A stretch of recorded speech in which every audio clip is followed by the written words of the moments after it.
Kids, thank you so much for watching.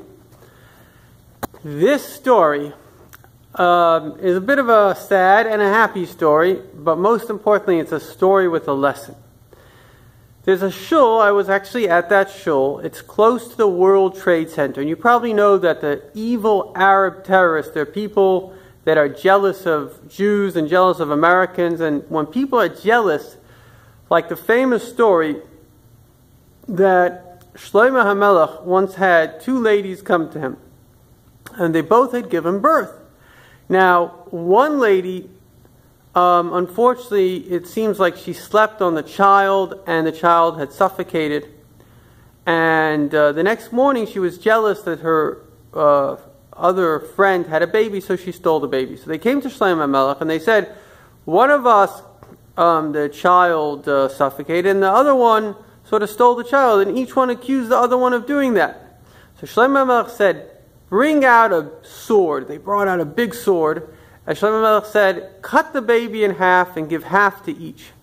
So one lady said, no, give the baby to the other woman. So he said, oh, you are the real mother.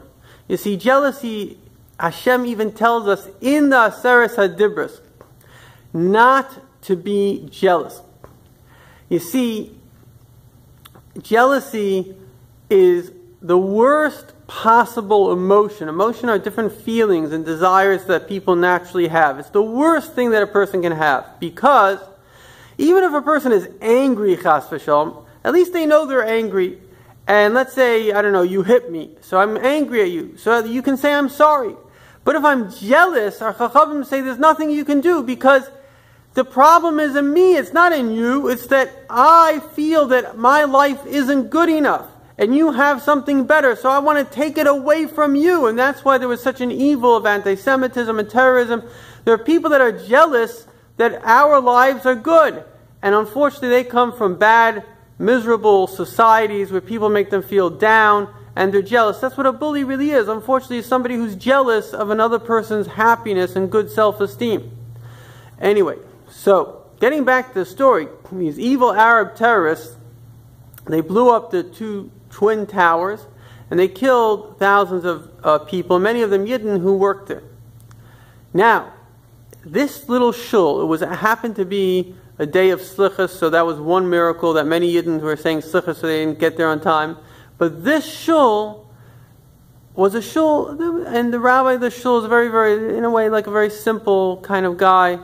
And normally he doesn't really speak, but that morning, and remember these guys are very close to the Twin Towers, so they can get there right away. That's the whole reason they have that shul there.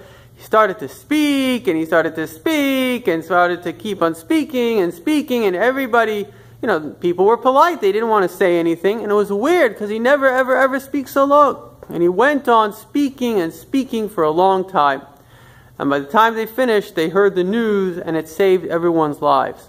And I think the lesson here is that look how menschlichkeit, just decency, saved their lives. Hashem knew that Yidden are so polite they would never walk out while a rabbi is speaking, and therefore he made whatever he gave the rabbi the idea that day to speak long, and that saved their lives.